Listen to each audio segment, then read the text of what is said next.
So we are recording and ready. So again, you have joined us this afternoon for a conversation surrounding supporting our Black and African American families of children with IDD or other disabilities. This guide is mainly set up tonight for teachers and other professionals. I have done this presentation for people who are medical supports, for children and their families as well. So if you see me go in and out of that language, it's just because that's how it's wired in my brain. But I'm absolutely prepared to talk to you all as educators tonight as well.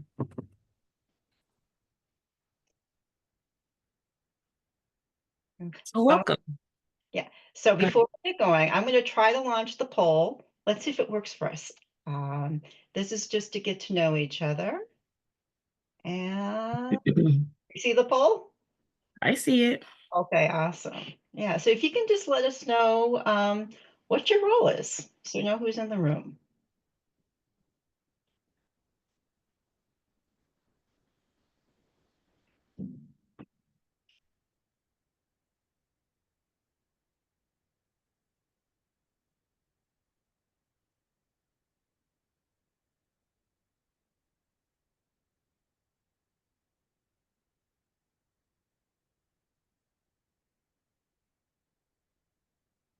See, most people are answering yes if they have other roles. So I think this is going to be a group of people with multiple hats.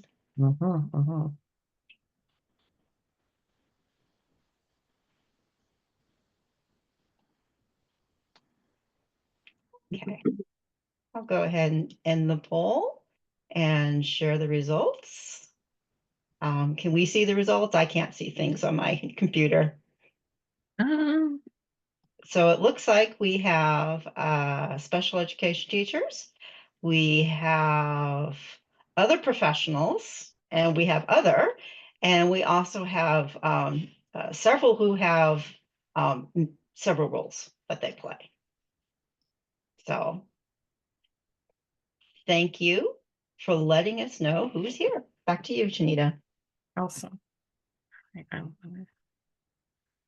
Okay.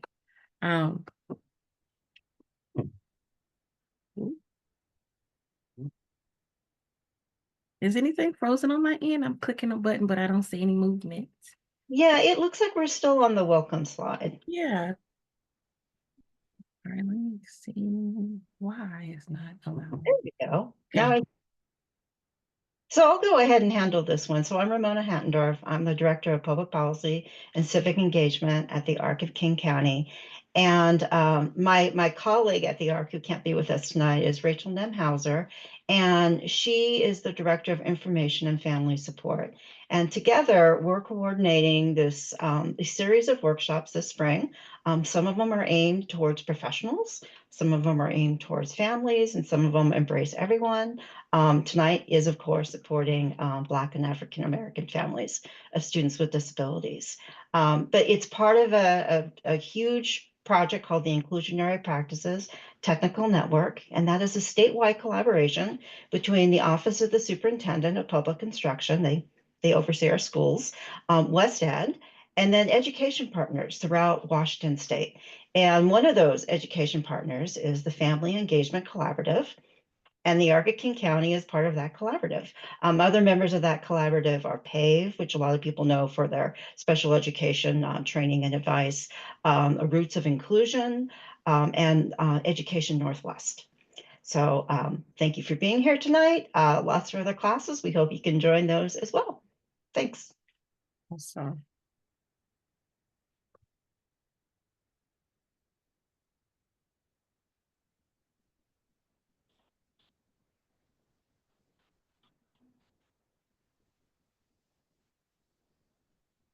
There we are. Okay. I hate when we when we have these presentations, like my buttons hide over in the corner. So I found them now. I shouldn't freeze anymore. All right. So who we are at the ARC of King County. The Arc of King County promotes and protects the rights of people with intellectual and other developmental disabilities. And the goal for us is to help our community be supported in living and learning and working and playing and being considered in all things. The Arc is driven by the fundamental belief that everyone deserves to write their own life story. And for us at the Arc, that means real access to education, meaningful employment, quality health care, and genuine community connections. At this particular chapter, we offer information and um, family support, system navigations, and education and civic engagement support. We also have a supported living program for adults with IDD. As an employee with the Arc of King County and also a parent to a child who has IDD, I find that the community cultivated here is so valuable. And so I hope just in tonight you're able to see that. If you don't know anything about the Hark, I'm hoping that you're able to learn what what we stand for and what we're hoping to create for those who are part of our community. And I'm really hoping that in some way you're able to join in and plug into the services that are provided here.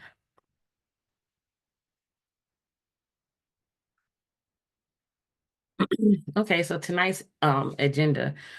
We will introduce ourselves, then we can go through what the purpose of our conversation for tonight will be, and then we will go into just addressing some cultural biases, and then we're going to tackle what I like to call the three L's. Um, and I'll explain the three L's when we get to them, but I will say as I don't know where everyone is at from, everyone is from in the room, but I am from Southern Virginia. I grew up in a very Southern Baptist church, and the preaching techniques is they give you 3 points. And so often when I speak to people, my mind automatically goes to 3 points. Let's get it in 3 points. And normally there's some type of alliteration there. So as you can see, for me tonight, it's three L's is look, listen, and learn. And in that, I'm hoping to share just key ways to plug into the community and to I guess best support those that we are serving, which tonight we're talking about our families who are African American and Black with children who have disabilities. And then at the end, we'll have a call to action. Um, and so, Ramona, did you want to officially introduce yourself here, or do you feel like you've said enough? I think I've probably said enough. I'm Ramona. Okay, all right, cool. All about you, and it's all about our participants. All right. And so I've lightly introduced myself again. My name is Shanita Stone. And I will be your facilitator for tonight. I have served as a parent coordinator with the Arc of King County and currently still serve as a group facilitator for our parent support groups held on Fridays. Um, I think we have the time that if anyone in the room would like to share who they are, very briefly and quickly and just say, your intentions for tonight or why you felt you wanted to be a part of tonight's presentation and conversation. Um, we can do that.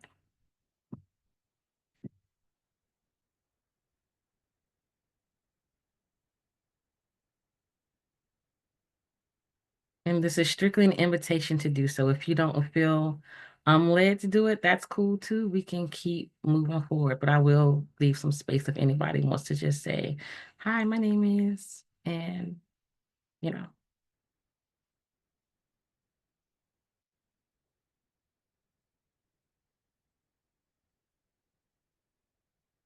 okay, awesome.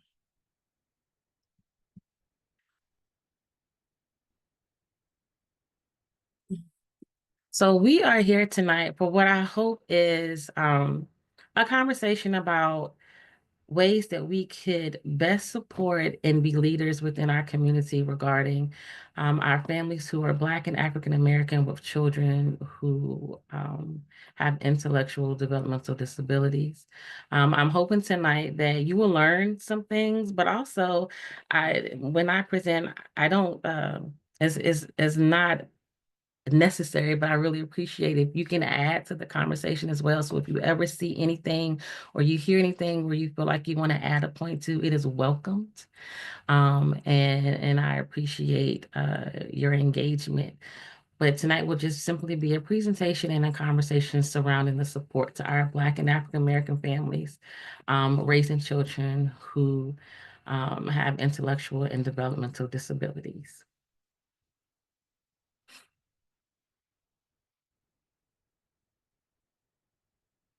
Okay. Yeah, hi. I'll talk a little bit about this one.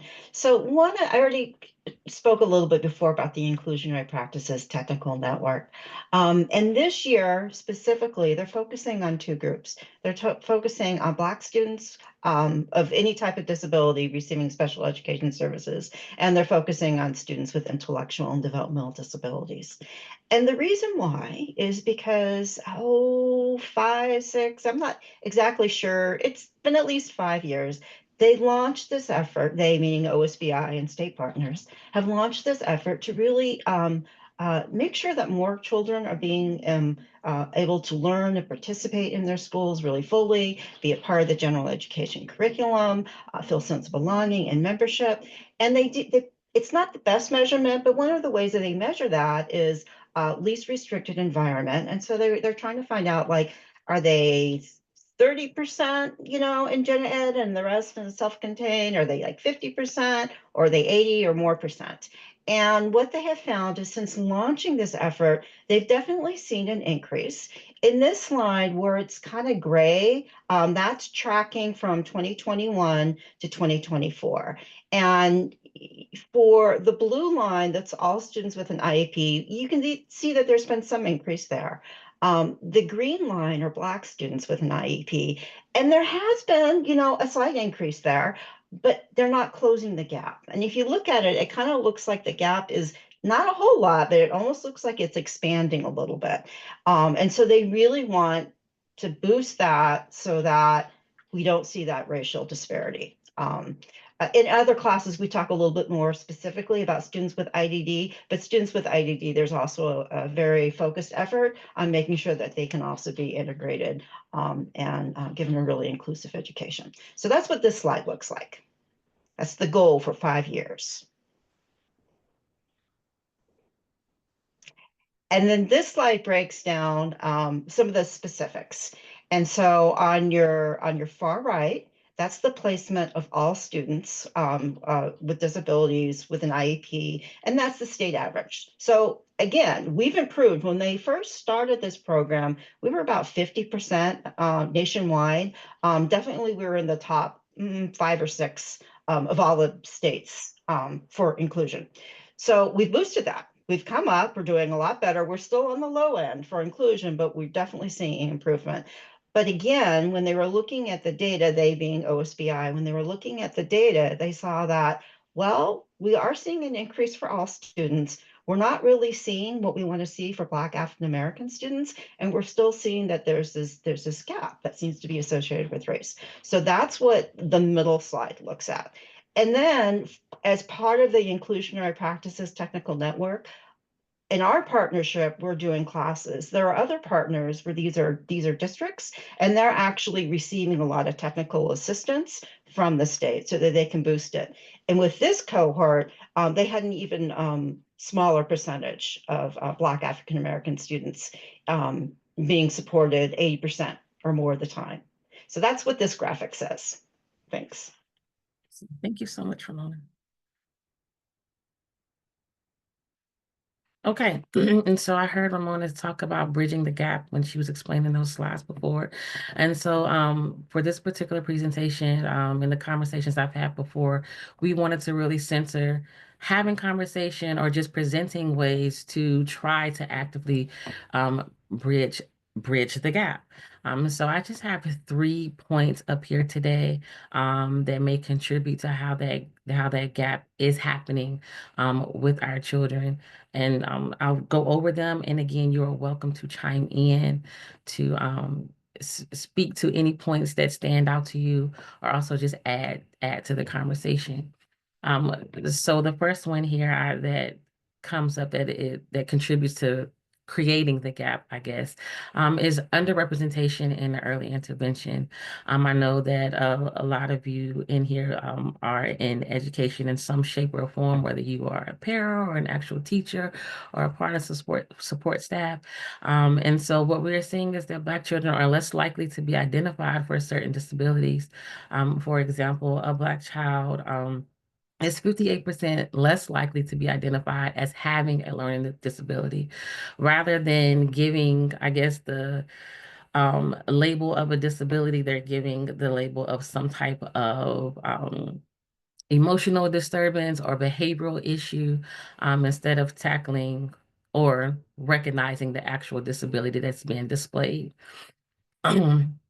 Also, we also see the overrepresentation in some disability categories. So while we're not acknowledging what some learning disabilities may be presenting in a child, we are frequently classifying whatever behaviors we do see as intellectual or, again, as I mentioned, emotional disturbances. Something else while preparing this presentation that has been a topic in a lot of different circles I find myself in is just the disciplinary actions within the school environment. Black students with disabilities face rates of disciplinary action that come across higher than their peers. Although they have the smaller representation within that space, they have a higher representation for receiving disciplinary actions such as in-school suspension, out-of-school suspension. Um, I've seen it written as hand-on-hand care, which could be restraints or anything like that, physical, with said child. And so I know we're talking about one thing tonight, but these are a lot of factors that can add to one, that gap happening, and just also just recognizing the difference in experience, the difference in um, treatment, and just the overall difference in just the care and support being provided for our African American and Black children.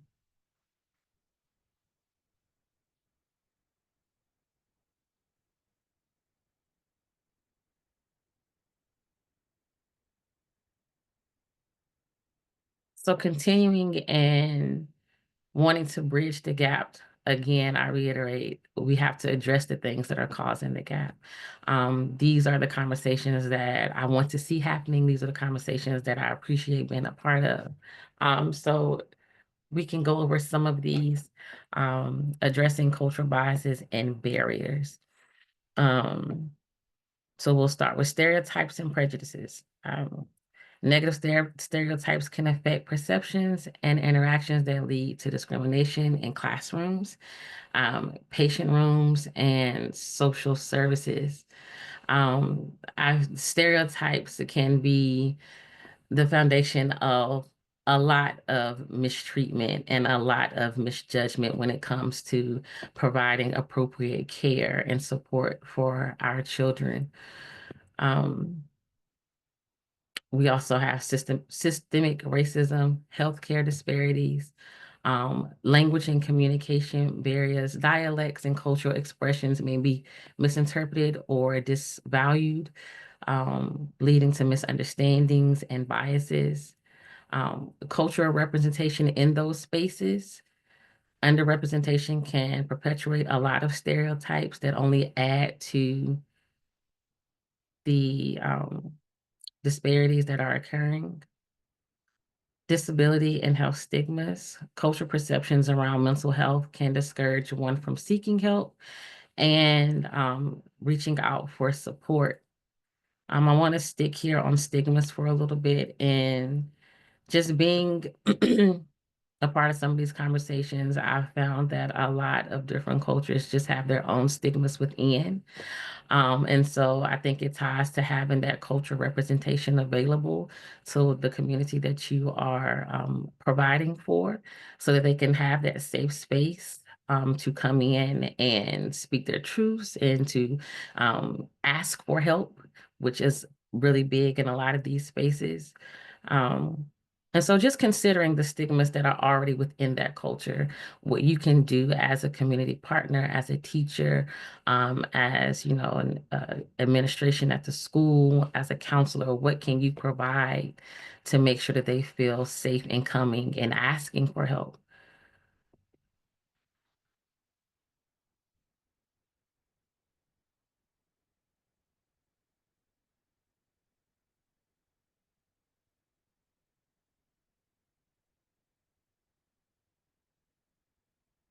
All right, so we have arrived at our first L.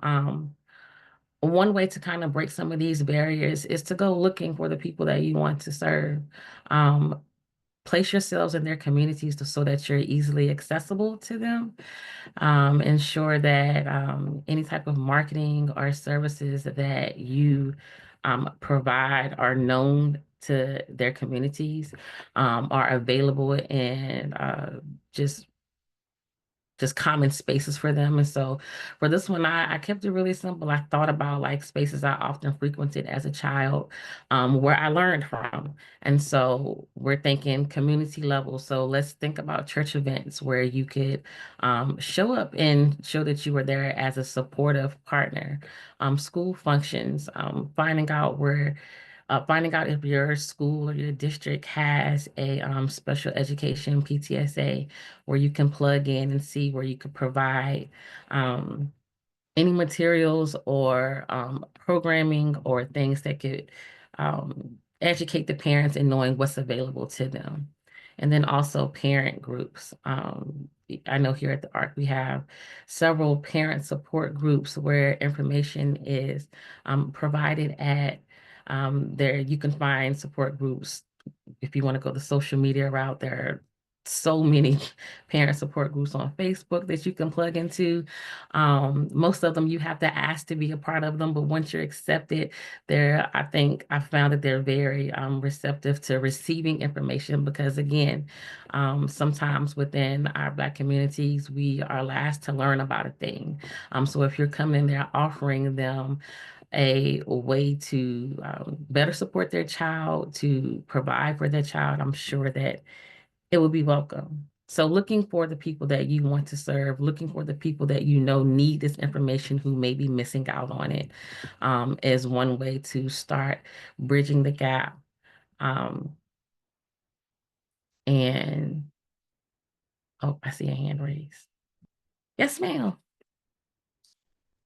Hi, I was wondering, we had a presentation specifically on supporting Spanish-speaking families. And on that one, they really, when a big takeaway I had was the importance of, I guess you'd call it a social navigator. And that Mm, would like putting the flyer in the backpack, that works great for a lot of families, but in this particular group, they're saying, yeah, the flyer in the backpack, that doesn't work so well for our mhm, families. They really want that word of mouth. Like, if I hear from my friend, then I mhm. will. Or and so they really have that social. It's very very important for that particular community or some of the different Latin and Hispanic communities.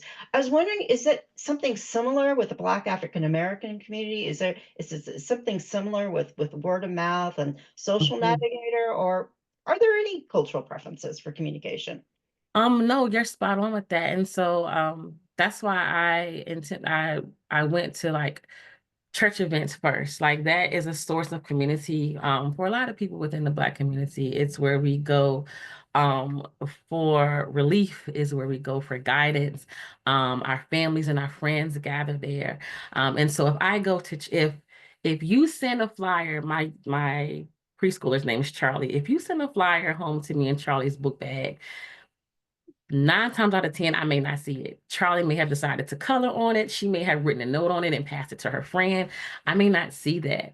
But if I go to church on Sunday and my friend Linda comes over and tells me about this amazing resource that she found, and she thought of my family when she, learned about it, and she tells me about it, and she, I don't know, pings me the website, I'm more likely to receive that information, look into it, because one, she gave it to me, but also this is coming from my friend. So to your point, Ms. Ramona, yeah, spaces where we gather, spaces where we find comfort, spaces where we go looking for guidance, whether it's church, whether it's a specific group within school. I know that I don't know how many are here, but from where I'm from in Virginia, my children had a Black Student Alliance within their school. So that was another way where information was given to me, and I was, made aware of certain things going on specific to my community. Um, so yes, I hope that answered your question. Thank you. I will say before I go up here, I'm just thinking about because social media is a big thing for some people, I will say. I will say for me as a new person, fairly new person here in the PNW, we found a couple of groups on Facebook. I think it's FCOS, Families of Color of Seattle. I think Mhm. that's what that stands for. But again, it gave the vibe of community. When I went in there and I was looking for a pediatrician, or I was trying to figure out, how is this school over here? I could go in there, pop in my question, and get a response from people who were also looking for the same things or who have found those things. That group comes up a lot, so I just want to share that one. I believe it's FCOS on Facebook.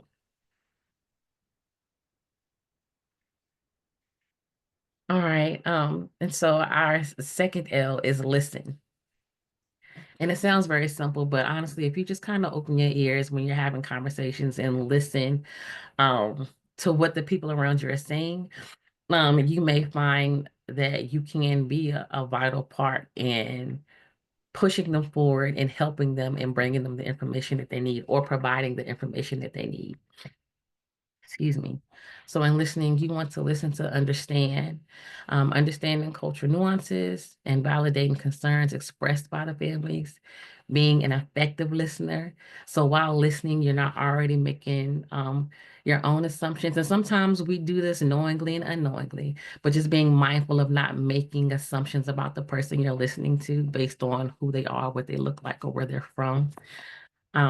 Asking questions, and a big one for me is trying not to minimize or dismiss a concern that a parent or a caregiver has brought to you. Um, I'll go back to assuming and share a story that we experienced with my son at a doctor's appointment. This was years ago back in Virginia. He was maybe 3 years old, I believe.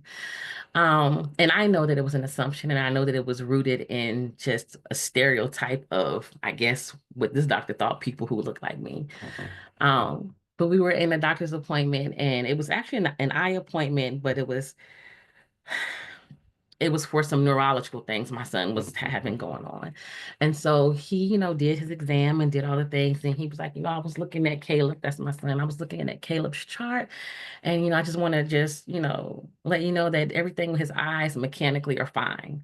Like the things that are concerning are neurological. So you can just, he was giving me tips on just how to nurture him and support him and just things that, help children who are facing the things that my son was facing. He was like, classical music would be wonderful. None of that hip hop stuff, no rap, no. And my husband and I just had to kind of pause and just we were quiet enough to make him uncomfortable. Like, why would you just assume that the music we're listening to is hip hop and rap? He was like, none of that loud hip hop, none of that rap, none of that stuff. You have to make sure it's classical music. And I found it odd that he made it a point to point that out to me, that it had to be classical, as if like maybe I already listened to classical music. He didn't know that, but he wanted me to be sure that it wasn't loud hip hop rap music. And so it's assumptions like that. Like you never know who you're in a space with. You never know what background they're coming from. You don't know their likes or their interests. Your job is to provide a service and to provide a safe place. And so as easy as it can be to make assumptions like that about the people that are in front of you, try your best to just like stay in that moment, like meet that person right there where they are, and ask questions, learn about the person, learn about what the needs are, and see the tangible things that you can actually contribute to, and not be swayed by whatever stereotypes that may have walked in the door with that person unknowingly.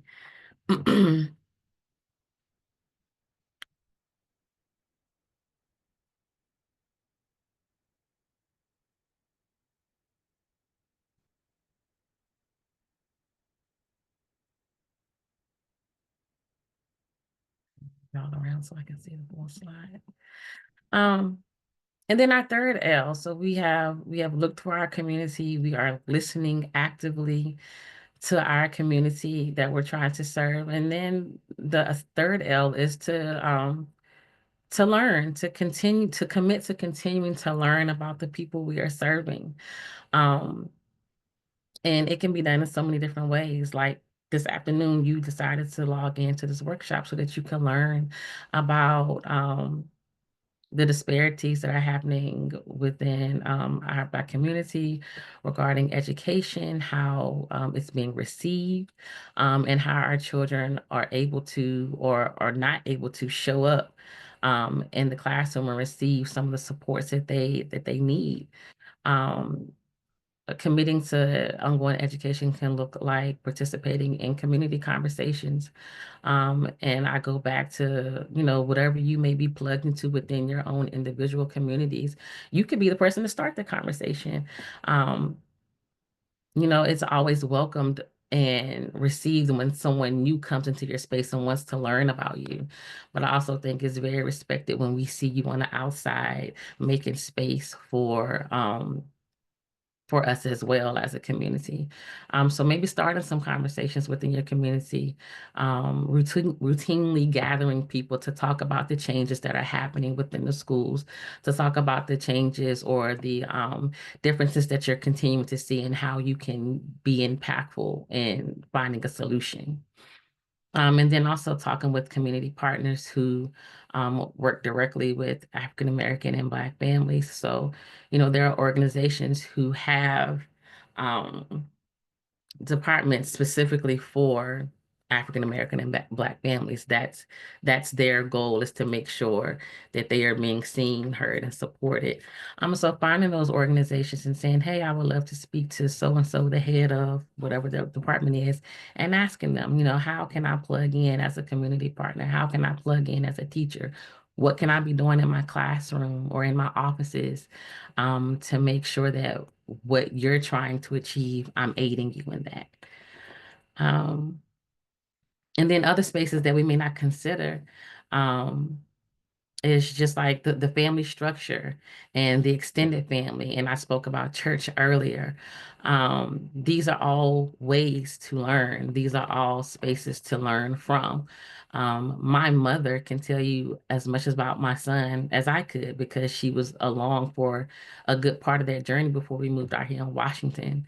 Um, Extended families is a support for a lot of the people you may serve. So we have to consider aunties and we have to consider, the grandparents who, if you can't always reach the parents, think about where you may find their siblings or, their grandparents or, other people who are attached to them. Mm. And before I go on, I just want to pause because I can't really see faces. So I can see your face, Ramona, but I can't see faces. So if there's any questions or like if I lost you anywhere or just any type of feedback, again, it's welcome.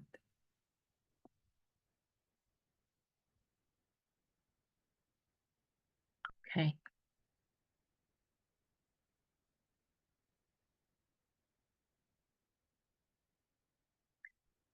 Okay. So on this slide, you'll just find some questions that I added up here for us to talk about. Um, for us to, and if we don't get to talk about it, because I'm seeing that it's really quiet. Just questions for you to think about and take back to your organizations, your schools, your offices, and just really kind of ponder on and think about. So I'll read them, and if you have any feedback, please hop in. So, how can knowing the cultural strengths in the African American community assist with supporting parents and navigating their child's developmental disabilities? So I will be your thought partner if that's okay. Okay, So awesome. what comes to mind on this, um, it's kind of getting back to that the it's not always necessarily just the parent. It's understanding and it might be a more extended support. And so Mhm. I'm also wondering then, like in the situation of something like an IEP meeting, which all of us have been in the IEP meeting are either like completely mystified, we're intimidated, we're not even, that was an IEP meeting. We're all over the board. We don't really know what IEP meetings are until, I don't have them. But I'm just kind of wondering if sometimes knowing that when you're working with somebody, and especially if they see something for the first time, being able to understand that maybe they might need to go talk to their people. I mean, maybe, like in your cases, like you and your mom, you were tight around your child. So like maybe when something's being presented to you, it's like you really to have that confidence, you really need to take it back and like discuss it with the family or discuss it with your aunties or discuss it, with your church group or just get other Mhm. people take. I'm wondering, is that something that you see um connecting to get other people to kind of understand and help you work through and think through? Is that Absolutely. No, absolutely. Because again, I this is just from my personal experience, but also just from working with parents. I feel like when we're faced with things that may present as challenging to us or overwhelming, like our default is to go what brings us comfort, to those who guide us, to those who already support us. Sometimes going into these IEP meetings, we're going in there prepared for a fight, unfortunately. We're prepared to go toe to toe with whoever is in the room. And so being able to step back and go to people who are already supporting you, someone that you know is not going to fight with you, someone that you know has your child's best interest at heart. Yeah, it makes a ton of difference when you have that type of support behind you, help you process things. And what I really love about our IEP parent partners here at the ARC is when we're matching them with people. And if I'm talking, let me back up. Our IEP parent partners here at the ARC is a program we have where we take a parent who needs support with things regarding their child's IEP or just within the school period. And they need that support. And so we find a parent that can provide that support. Often when we make those matches, we are looking for similarities in a lot of things. When I was making matches, I really looked for the person I felt like the parent will find the most comfort in. And so if it's a cultural thing, then I'm looking for that person. If it's a language thing, I'm looking for that person. So anything that's common and brings this parent comfort and confidence, that's who I'm looking for to match them with. And so that's what I really like about that program. And I feel like it could work for all of us. Um, Again, just to your point, where we're going into these spaces where we feel like we're going against everyone in the room, it feels good to know that you have that person who has your back, who understands you on levels that the people around the table may not, who understands your child in a way that the people around the table may not. Um, and so, yes, I think that's very important to have that type of person or that group of people to go to and reflect with. Did I answer your question, Ramona? You did. You answered Yes. it. Thank you so much. Awesome. Then I'm wondering if you can help me think through the second one. Yeah. Making sure that the support service are accessible and responsive. For the folks who may not know, so Janita's role is she's parent to parent coordinator. So she works with families like, like so it's sort of emotional support, it's technical support, it's referral, it's a lot of that, but it's all working with families.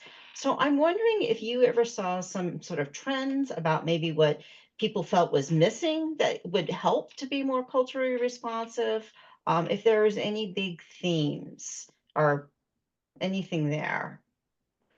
Yeah. Um, so I think a lot of with some of the parents, and I'll go back to matching because we've done a lot of matching. Parents come in looking for um cultural likeness, language likeness, and in our case, with matching a child, disability likeness, because when they go into these other spaces, the focus is simply um, just the disability, if that makes sense. And so, like, as a parent, like my son was just in the hospital for 3 weeks, and I kept having to bring the team back into, I know you're trained to think about fix the problem, fix the problem, fix the problem, but we are a family here. He is attached to us. He's our child. These are some things about him. These are some things about us that I need you to understand as a family. And so I think in spaces like that, that's not always centered. As much as they want to be of help and service, they're focused just they're fixated on that one thing. So in our community, it's the disability. In my son's situation, it was, well, a lot of different things, but it was the medical reasons, right? They were not considering just some other things that were important to us. And so, yeah, I do find that parents go out and they're looking for a certain level of support, but it's just missed because of how focused the providers are on the thing that they went to school for. And we appreciate them for their smart minds and their brains, but also we need to also remember these children and these families have so many other factors that have to be considered. Um, so yes, that is important. Yes. All right. Thank you. And then the last one up here, how can you address systemic barriers such as racism and discrimination? And I know like these are big, hard words and they bring about a lot of feelings and thoughts, and I don't want to dismiss that at all. But sometimes we have to consider the thing for what it is sometimes, at least the root of it in some cases. But how can we address these things that are affecting our African American and Black communities who are seeking support? So when I seeking support, excuse me. So when I put this question up here, like I want the person reading it to think about like them, like in your role in the community that you walk, live, and breathe in the places that you frequent, in the events that you attend, like just in your world, how can you address these things?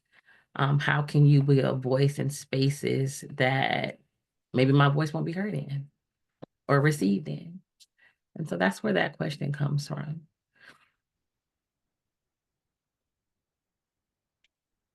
I remember once having a conversation with an amazing advocate,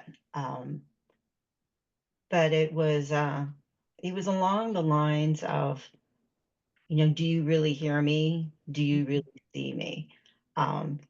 People sharing very common experiences, and they just sort of feel like it's going into a void because it Mhm, doesn't feel like people are really connecting and hearing what they're saying. That's something that I've held in my heart for many years now. mhm, mhm, Yeah. And it's not, this presentation is not about going into, all the different data, but it is really, we see this again and again and again. We see this discrepancy in things like discipline, and even where what services you become eligible for, what you mentioned earlier. The ARC does a lot of work to try to end the practices of isolation within schools and reduce restraint. And we also find that within that group, there's also disparities specifically for Black and African American kids. It's not necessarily all students of color. We specifically, you'll see this with Black African American, and it's something that weighs on my heart. And I guess for my first step is acknowledging it, talking about it. Um, do you have any other advice for someone like me mhm. who wants to change things? I mean, and you said it like it's seeing it for what it is, acknowledging that it is in fact a thing. It's not just like, made up thing that people are just like, oh, I wonder if, like, no, this is an actual thing that affects our community greatly. Just going back to what you said about being in a space and like, do you hear me? Do you see me? It's felt when you're not seen and when you're not heard and when you're just like really talking at a wall. Well, it feels like a wall because, um, and so I wish I had the answer to it. I mean, I think I wish I did. I think there's just are so many more conversations that need to be had, so many more people that need to kind of link up in partnership and really amplify the voice of the Black communities. Um, because so often we hear that the support is there, but it's not seen. And so I think that we a lot of people walk the walk. We need a lot of people talk the talk. We need to see a lot more people walking the walk. And I know that there are, organizations that are in place that are really trying to push that forward and really trying to, and I know that it's appreciated and respected, but it's just things like this don't happen overnight. Like the things that some of the things that we're talking about tonight are rooted in, it doesn't happen overnight. So we shouldn't expect a solution overnight. It's going to be hard work. And so for someone like you, as you put it, Ramona, I just say keep showing up. I mean, I just know being a part of the art community that you're doing a lot of work. Keep showing up in those spaces, keep being loud, and keep, just letting your presence be known and what you're there to represent. It is great work, and it probably sounds overwhelming to, I consider myself a regular old person. Like I don't have the nowhere near the knowledge that you have in that space. Going to Olympia and doing those types of things, Ramona, like that stuff intimidates me. But to know that it's someone I can learn from, there are spaces I can go in to learn more from as a parent, that gives me a little confidence. So just keep showing up. For someone like you, Ramona, keep showing up. And then for anyone else in your own space, whatever work you're doing, keep showing up. Like it's not going to happen overnight. Thanks. I wanted to mention there was a comment in Oh, the chat. It says, okay. in my experience dealing with agencies, I've been extra focused that my Black clients are getting every opportunity to succeed that a white family would get. Sometimes that means asking the other agencies why a service hasn't been provided and Mhm. holding other professionals accountable. Absolutely. Accountability. That's huge. And that's what it feels like, I think, to some of those agents. And I can't see the chat, so I don't know exactly who I'm talking to. But that's what it feels like, I'm sure, to those agencies when you circle back. As the young kids say, they like to say, spin the block. Now, I just learned that. So as you circle back, as you spin the block and come back and bring something to someone's attention, like, hey, remember that thing we talked about? Why hasn't that happened yet? That feels like accountability. That feels like I asked you a question and I really want to answer. Um, so yes, please continue doing that. Yeah. I love that term, spin the block. Spin the block. My little cousins have been saying it, and I'm like, spin the block. And I was like, oh, circle back. Like, okay, got it. And to take a few trips. Right, right. Excuse me. Any more thoughts on these questions or just anything you would like to add? Um, This was from an earlier slide that you were talking okay. about, but somebody else had mentioned they really loved the idea of the Black Student Alliance groups, that they hadn't Mm, thought about that. And so that was another tip. And this particular person was talking about DDA, that's the Developmental Disabilities Administration. For the educators who may not know the acronyms in the intellectual and developmental disability world, DDA is a big one for us. So it's going to go mhm, away. We're going to get a new acronym. But mhm, anyways, they provide a lot of outreach into Pierce County. mhm, So mhm. connecting with those student groups would be great too. Yeah, yeah. The BSA or Black Student Alliances, I feel like I was more familiar with it in college because it was a thing in college. But um, back home, I have a, a lot of my friends are educators, assistant principals, like things of that nature, and they're telling me about them starting these Black Student Alliance groups and how good it's been for the school community and how parents come around like this is what we needed or we really appreciate you just having something like this in place so things can be heard, things can be addressed, and just community can be created where there wasn't any. So absolutely.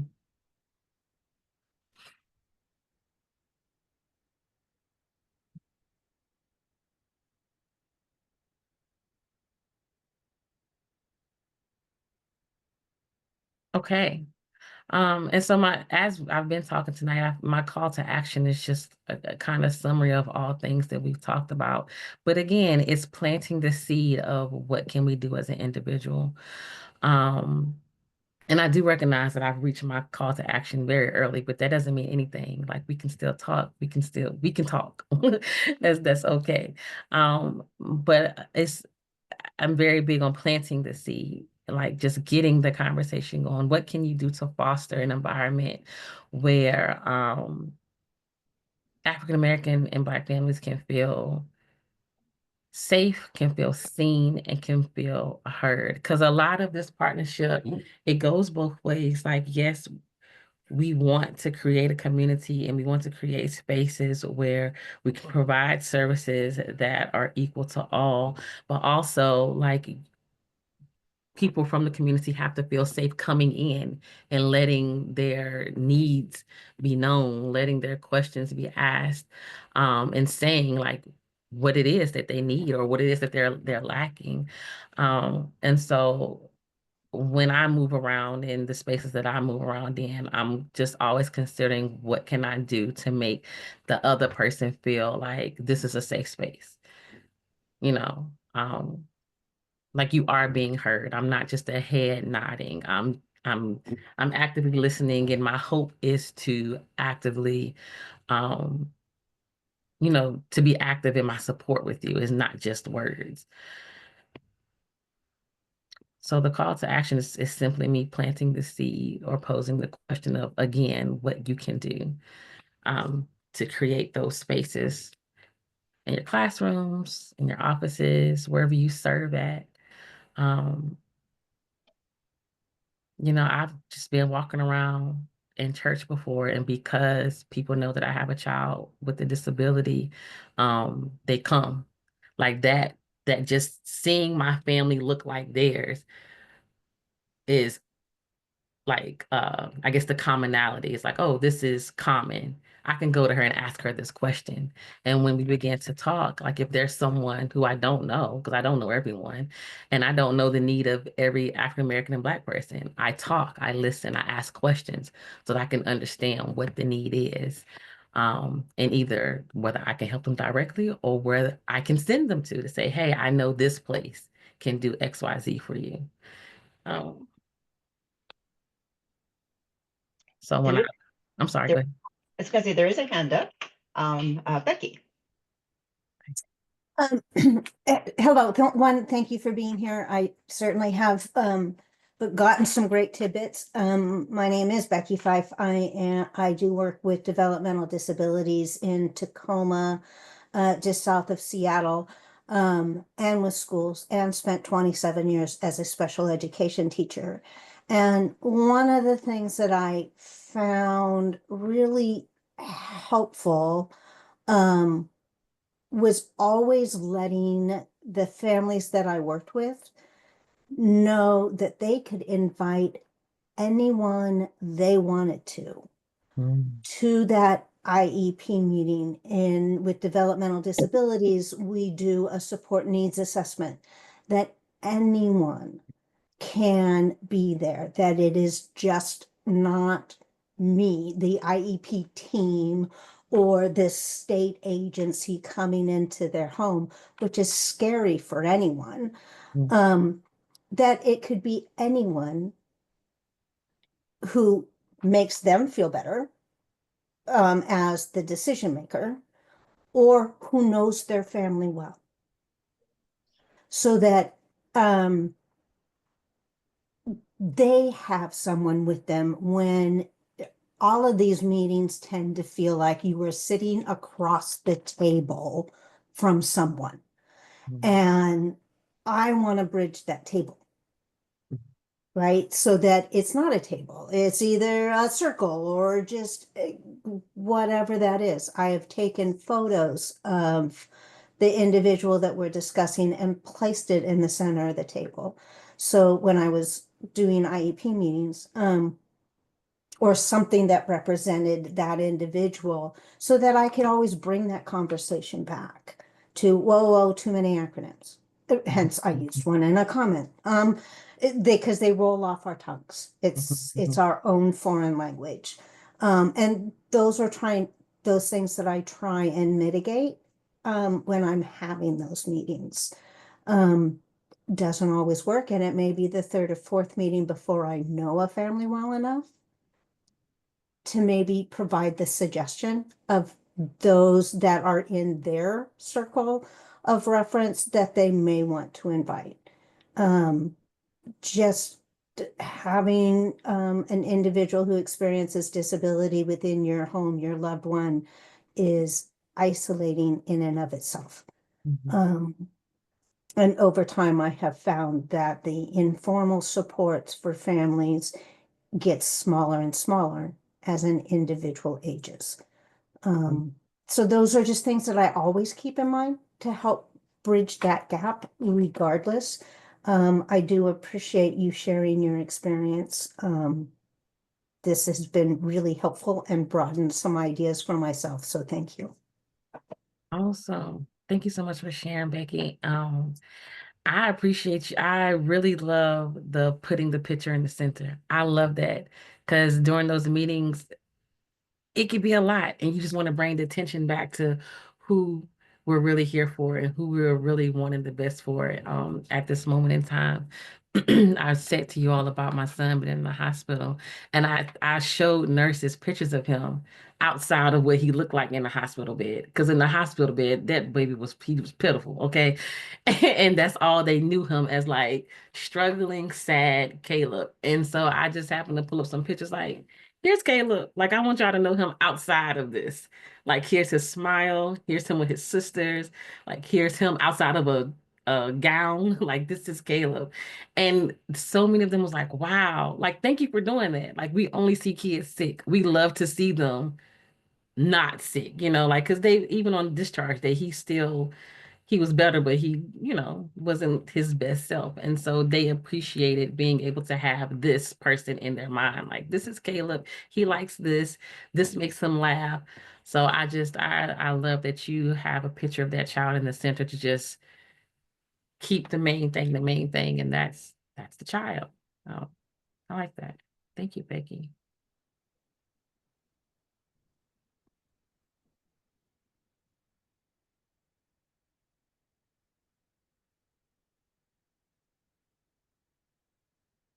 Anyone else have a share or things that any best practices that they do or implement in their roles in the community? I would love to hear them.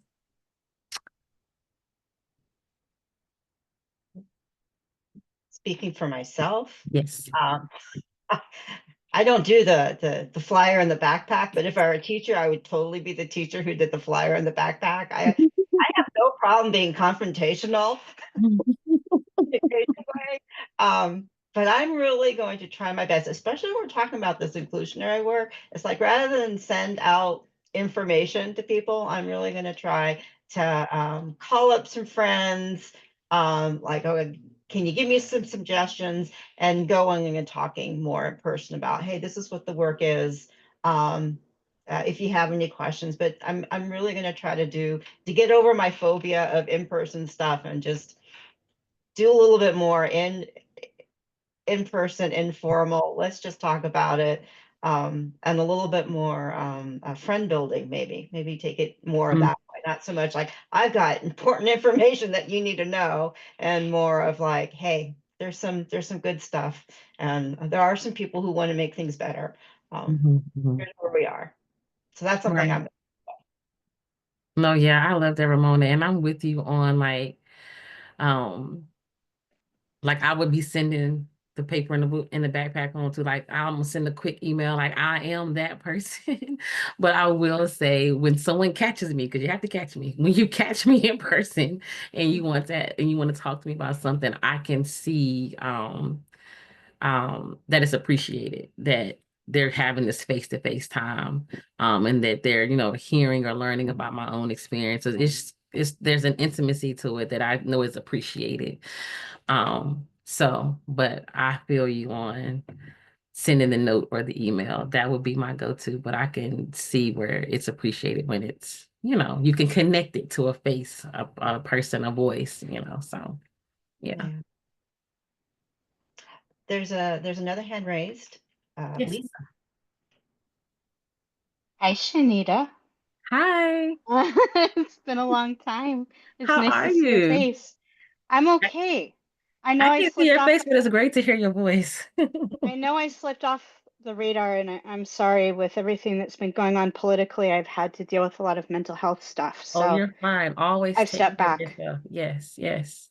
Um, so I'm autistic, and I am a disabilities advocate. I'm a self-advocate. My daughter is, she has many disabilities. I'm just going to put it out there because I don't know how else to do it.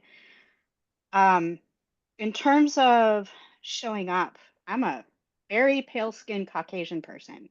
And when I walk into a room with African American families who are going through this, they're not always receptive. I Hmm. have a lot to bring to the table. I have a lot of background experience in my own family, well before my daughter was born, myself advocating for myself since I was a little kid, well before I was diagnosed. I've been dealing with the ins and outs of the educational system for quite a while, but all I have to do is show up sometimes, and then the wall appears. With our Mhm. political climate right now, a lot of people are Yeah, like, nope, step back, girl. We're not even interested. There's a cultural divide. I don't want to be insensitive. I don't want to offend anybody. I don't want to step on anyone's toes. I don't want to piss anyone off. I just want to be there. And sometimes I just, with everything that's going on, I don't know how to do that. yeah. What should I do?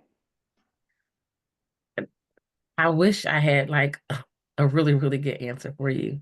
And I want, and this, the answer that comes to mind, it doesn't always work for everyone. And that's just being completely real about it. I want to tell you to continue to show up, but also you have to take care of yourself too. You can't put yourself in a space where you leave feeling depleted or drained, because I'm also I know you've probably heard this before, Lisa, from me, is I'm huge on you cannot pour from an empty cup. And so if you're constantly pouring out and you're not being able to be heard in those spaces or feel welcome, like at some point that doesn't feel good to you. So you might have to take a beat. I would consider thinking of other ways, like if being in the actual space is not working at the time, Lisa, like thinking of other ways you can contribute, whether it's, in an online type of group or parents asking the ARC, if they need any parent partners or I wish I had a good answer for that because I know exactly what you mean. And I know exactly the wall that goes up. And you're exactly right. Especially in this climate, you might meet more of that than you would like to. And that's unfortunately what it is. One of my best friends is Afro-Cuban. Her Mhm. partner is Cuban, always worried about deportation. Their son is autistic. She thinks Mhm. she's autistic. They don't have the funds for her to get diagnosed. They're below the poverty line. When she and I talk, it's soul to soul. It's human to human. It doesn't matter. None of that cultural stuff matters. It's just us. Mhm. But that's where that stops because it's just not like that outside of the bounds of that relationship. Yeah. Yeah, and what you're going up against and what a lot of you may encounter when you describe the wall, Lisa, it's the lack of what we've said all afternoon, feeling safe. That's the big one, feeling safe. Because before being seen or heard, I need to feel safe. And sometimes, unfortunately, what the person looks like can tag you as unsafe. You just walked into the space. They don't know your story. They don't know your journey with your daughter. They don't know the wealth of knowledge that you are and how big of support you could be. They don't know. They only can go off you walking into that space and them not feeling safe. And I hate to say that, but that's going to be hard to work around for some people. Deep breath. I'm sorry, because I hate to It's say okay. stuff like that, but I appreciate your like, honesty. I appreciate your honesty and your frankness. Otherwise, I part of me understands this already, yeah, but part of me needs to hear it from you. yeah. And just in knowing you, like I know you have so much to offer, and I encourage you to find other spaces to still give in that way because somebody needs that type of support. Like somebody can see or hear your story and be like, dang, she would absolutely get everything I'm going through right now, you know? Or I could just learn from what she just shared. Your voice is valid and needed. And so I want to encourage you to still keep using it. But in some ways, you might have to just take a beat on. I hate telling you not to show up because I'm always telling people to show up. But if that's been your experience, yeah. I don't want to hurt anyone anymore. And if my presence is going to bring that, it's fair for me to step back. I hate that. But I absolutely get it too, though. Thank you. Of I course. appreciate you. I appreciate you. It was so good to hear from you. Good to see your face.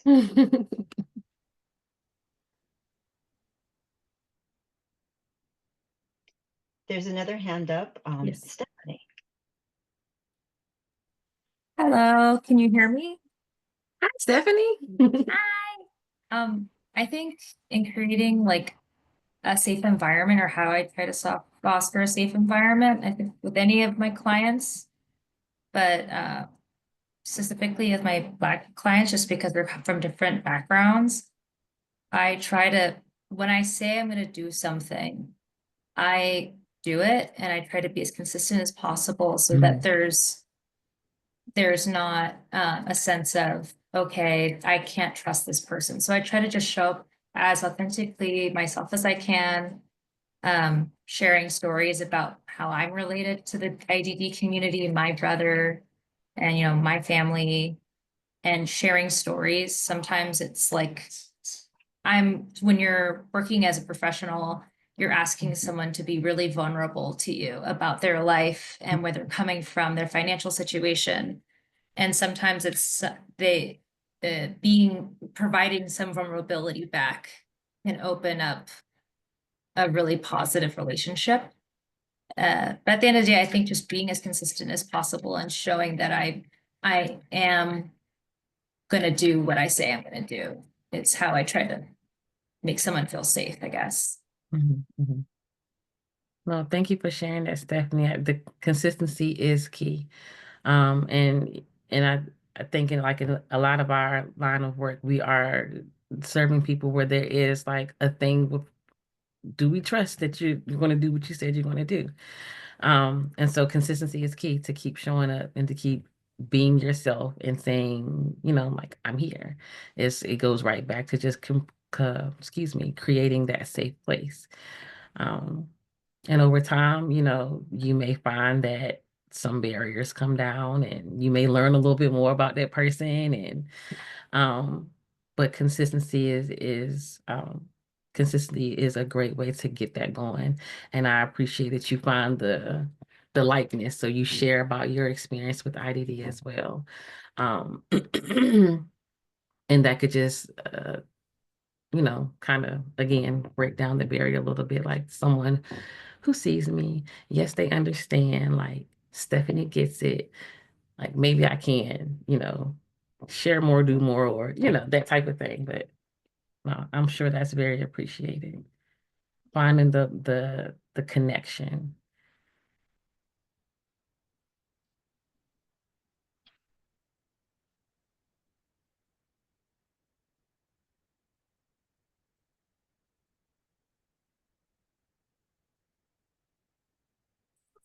Okay, so I am going to do two things. In the chat box, I posted a link to a Survey Monkey, but I'm also going to do, and let's see if I can get to it. Here we go. I'm going to do the online version. There we go. An exit poll survey. So if you'd like to do it here, we can capture the data. If you prefer to do it privately and you want to use the survey link, that's great too. But we really do appreciate getting some feedback. It's something funders always want. They always want that survey. And I know I want to thank everyone for joining us on this conversation. It's a lot to unpack. It is. Thank you for saying that, Ramona. Like, I'm just, I find myself, especially, just, yeah, it's a lot to unpack. Yeah. You really get into some things that just kind of like you wish you had a better answer. Yeah. Yeah. But Yeah. I'm thinking this conversation, and I'm also thinking it's like, well, who do I know, especially like an ambassador? Like, rather than just show up to a group, it's kind of like, I know this person, and I think I've got a good long time relationship with this person. I know she knows things, so maybe I can work with her first, and then she can be the ambassador. I can just be the information feeder or in the background. yeah. Mhm. Well, yeah, I like that a lot. I hate telling you, Lisa, to just kind of take a beat. But I'm also an advocate of taking care of yourself. Like if you're really about the work, if you're really about, making change, it can wear on you and you have to take care of yourself too. Um, yeah, I'll stop there. I'll stop there. Yeah, and just so you know, also, because I know you don't see the chat, there's comments. Thank you, very helpful. Thank you, so Oh, appreciated. More thank yous. of So, course. Thank yeah. you all. Thank you for letting me be here tonight, and thank you for showing up. I'm going to end the online poll now. Hopefully, I'm not cutting anybody off. And again, please do, if you don't want to take the online poll, if you could click through, or you're not able to, not everyone can access an online poll. If you can do it through the Survey Monkey, that would be really appreciated. And hopefully you get our newsletters. Feel free to reach out. I will be sending out the presentation and the link probably later tonight. That's my goal.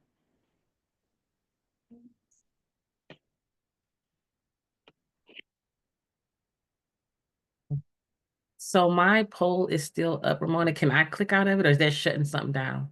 Why don't you shut it down? I thought I ended it, but Okay, cool. I just didn't want to. yeah. Yeah, go ahead and close it. Okay, awesome. I saw a wave from Stephanie. Um, I know what we have like roughly 15 minutes left. I'm also an advocate of giving you your time back.